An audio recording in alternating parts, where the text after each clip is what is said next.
Well, welcome to Santa Pod for possibly the most chilled out event of the year. It's the Retro Show and it's round 4 of the front wheel drive drag series.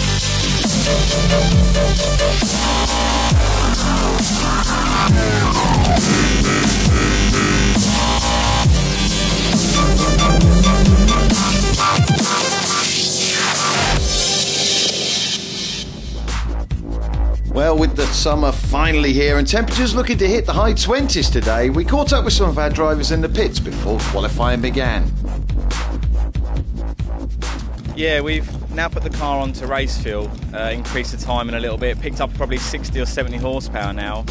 So hopefully this round will go a bit faster, and then for the following round hopefully we'll be able to get our new cylinder head fitted, go faster again, put us hopefully in the mix with the rest of the guys. And for Amy Bradley, parked up behind the street car she campaigned last round, is a brand new race car. Great to see, and it looks like it should be very quick once she gets this all sorted. Yeah, I did a couple of runs yesterday for a little test, and it's overheating, everything was just cutting out. Turns out that the head gasket's gone in it, so I'm having to rely on the old car again. And that's Paul Creswell in a CPL t-shirt, not spying on the opposition, but actually helping out Richard Batty this weekend. Yeah, we're saying PB after PB at the moment. Yesterday we managed to get it down to a 9.55 at 158, so we're really happy with that. We'll see how the racing goes today. It's getting faster and faster each time. Are you getting anywhere near the limit of this setup, or is there still more to put into it? Well, yesterday we spun through all 4 gears and still set the 9.55, so we're on the limit of traction at the moment. If we get a good track today, nice and glued, plenty of hot weather, we might go a little bit quicker. Great to see rival teams helping each other out there. It's a really fun series. The guys that run in the series are really cool. We're all helping each other, we're all talking, we're all friends. It's a very friendly series. If people have got a front-wheel drive car and they're thinking about it, it's a real good thing to be part of, really. I'm really enjoying it. Runner-up at round 3 was Matthew Simonite, beaten in the final by teammate Keel Priestman. The big question is, can he improve on that this time round? Yeah, we put it back on dyno on Monday, and it's still in one piece, so we just left it at that, and it's going to be the same again. Just see what happens with it. It made a lot of power again, so we'll see how it goes. It's quite good. So. The weather is a lot hotter this time. Will that make a difference track setup for you? Yeah, we're going to have to dial the tyre pressures in again, because we've not raced on a track this hot yet, and it's the same conditions for everyone. We'll all be down a little bit on power. The intake temps will be hotter, but it's going to be one of those things. Hopefully we can sneak through to the final again. Well, both Kelvin Skerritt, seen here in the near lane at round 3, and Wendell Brand attended yesterday's test session, and unfortunately they both suffered major mechanical damage, so neither will be out in competition today. And a further 3 drivers unfortunately got their event entries in too late to be accepted, so the final entry list is looking slightly depleted. Well, as we take a look at Wendell on track at the last event, it's time to move to round 1 of qualifying. So 3 scheduled qualifying runs for each driver, with the results determining who races who in eliminations. And first out on track will be Tom Barnes and Richard Batty.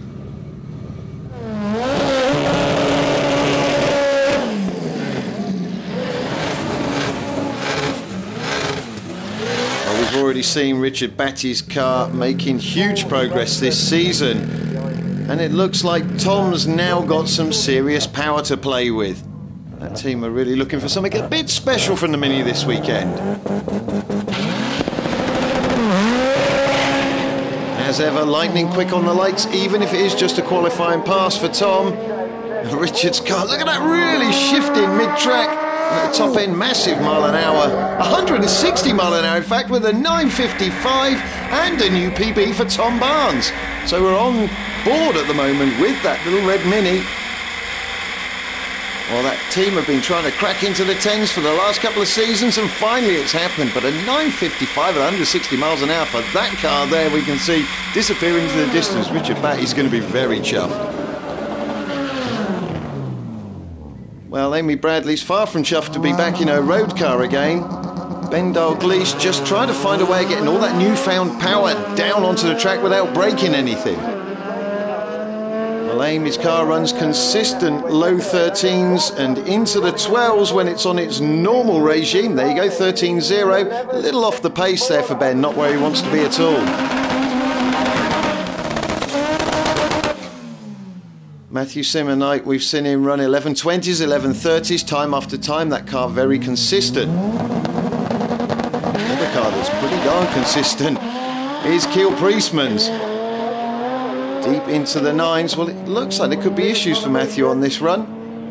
Well, Keel, there and thereabouts for the 10.17. Tom's onboard camera catches something you don't normally see. Cars being driven onto the weighing scales and scrutineering after their run to make sure they are class legal.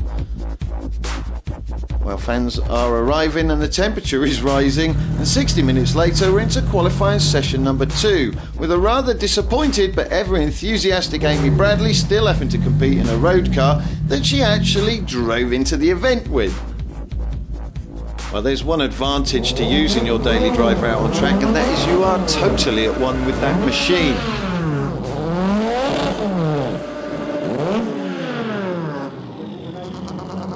Richard's been using this Mitsubishi FTO for the past few seasons in various different formats, both Run What You Brung and the JDS front wheel drive class. So he's quite used to it too, and I think he's on another flyer. Wow, look at that for consistency, another 950 and just a couple of mile an hour down.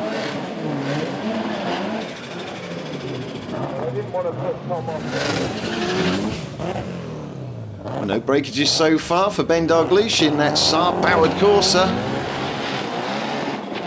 Tom Barnes looking to repeat that last run of 10 seconds to prove the car's got consistency and reliability with the added power. Well, this is looking to be a fairly good run for both drivers.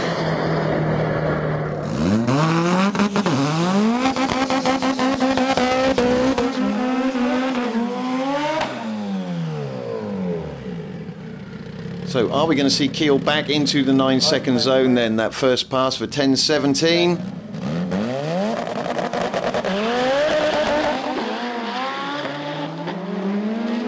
Well, Matthew seemed to be a little bit slower off the lights than we saw in the previous round, but that looks to be a good run. Yes, 9.73, 149 miles an hour.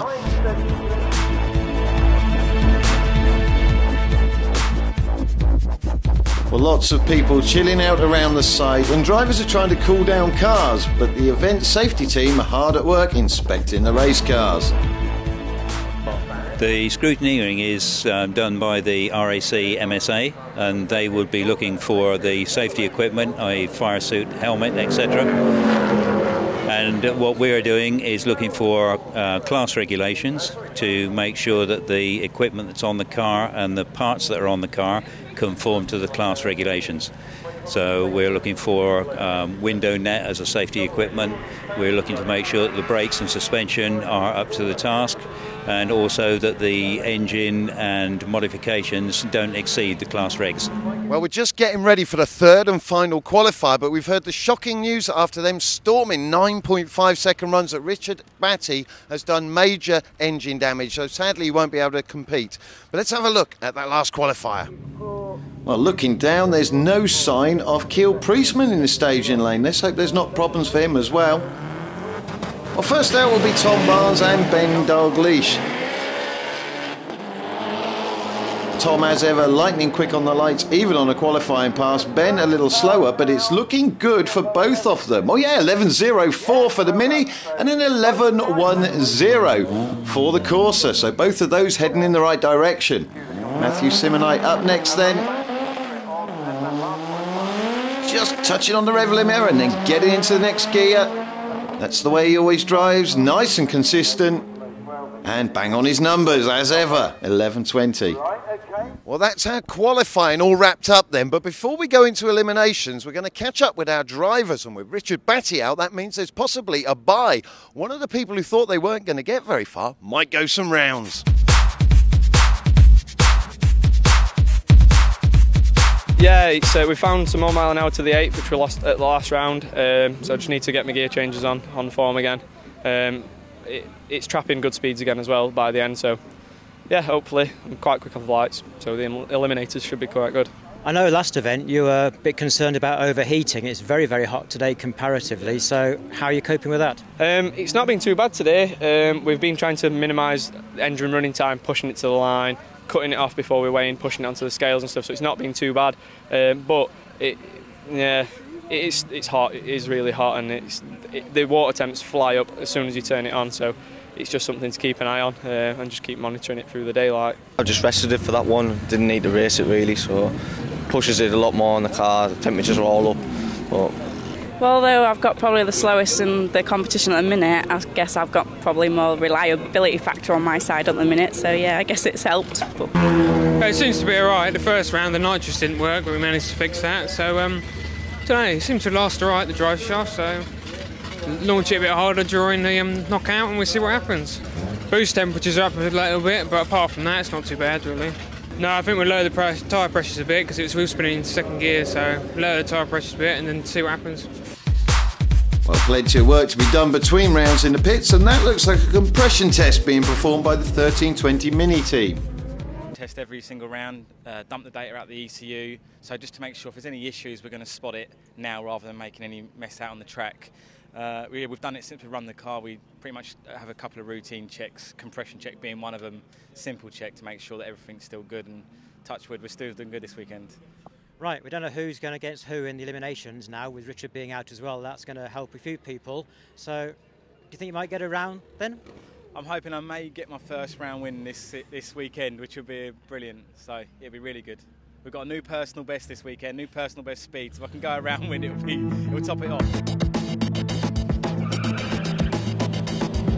Well, the Retro Show is just that, a chance for classic retro race cars to come out on track and entertain the fans. Here, the Capri Classic takes on a street-legal twin-turbo Rolls-Royce.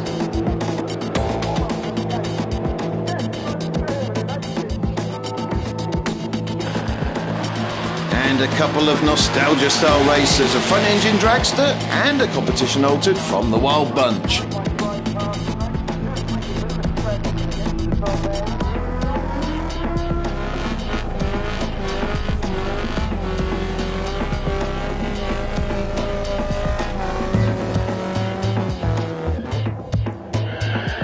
Classic Fords, classic British Leyland, what more could you ask for?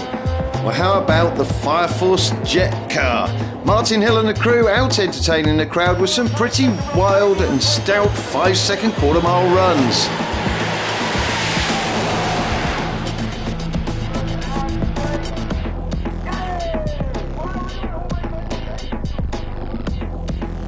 And that brings us nicely to round one of eliminations. Now, as we thought, there will be a bye run. Amy Bradley should have been racing number one qualifier Richard Batty, but since he's broken, she will get a solo right through to the semi-final. And due to the way the ladder's worked out with just 6 cars entered, the winner of that race gets a scheduled bye into the final. So as long as she doesn't break, Amy will get into the final. Bet she didn't expect that at the start of the day. Everyone else seems to have made it down, and with final tyre pressure checks being made, it's time to get strapped in and get those helmets on. First out will be Amy for her solo run.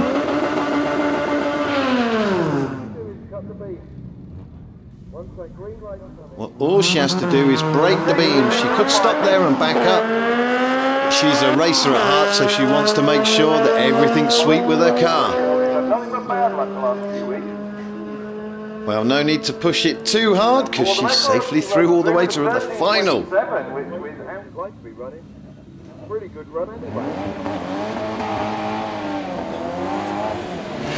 looks like we're going on board again then with the 1320 Mini.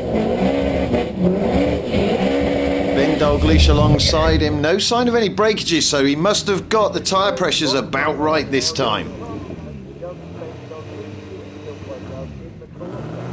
A lot of pressure on this race. We have been running very similar times. Not much in it on the start line, but the Mini does actually get out ahead quite quickly. Ben is chasing him down, but I think he's left it a bit too late. Oh, that was so close at the top end. The quicker car loses to the better reaction time. So Tom runs through with an ET of 11.0, but was quicker reacting to that green light. He started his run sooner, he got to the other end sooner. That was so close. What a brilliant race. Matthew Simonite with a good stout burnout. Keel, I've noticed over the last couple of rounds, is actually doing relatively small burnouts. He knows how much traction he needs to get all that power down. And Matthew does what he needed to do, get the whole shot on the start line. But look how quickly Keel's got ahead of him, and the power's really pouring in at the top end. That's another great run for him.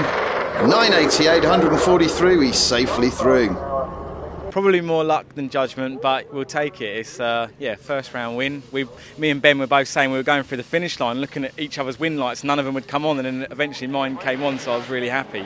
I knew I probably reacted and left on him, but I know when I put it into fourth gear, I actually bogged down, which is what I've just been trying to fix on the car.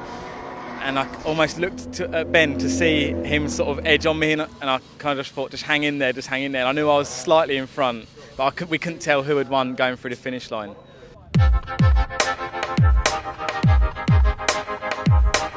Time for a quick look around the show and shine here at the Retro Show at Santa Pod, whilst we wait for the all-important semi-finals.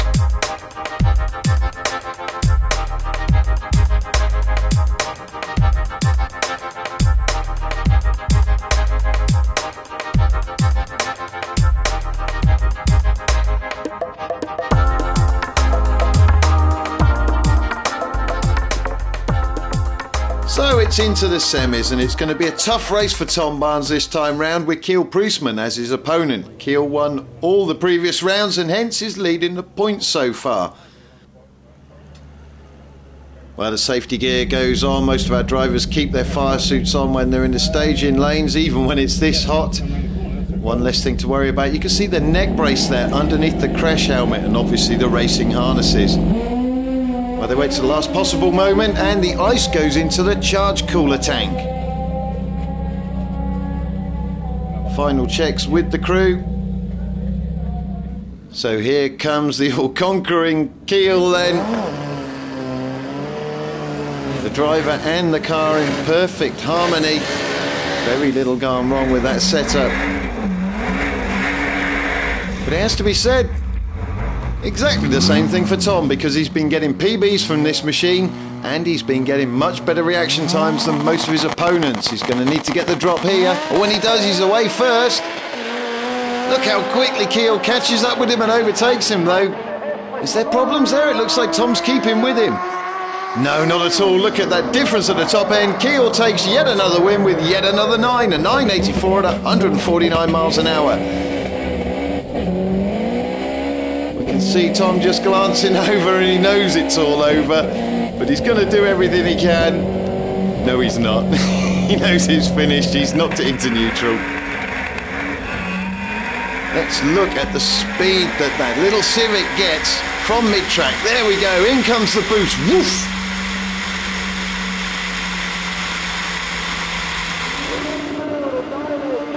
Amy on another solo then. It's so nice that she's got all the good luck of those buys from the ladder. Perhaps lucky this was a solo then, because Amy fluffed a gear change there. It's not very often she does that, and that is reflected in the ET.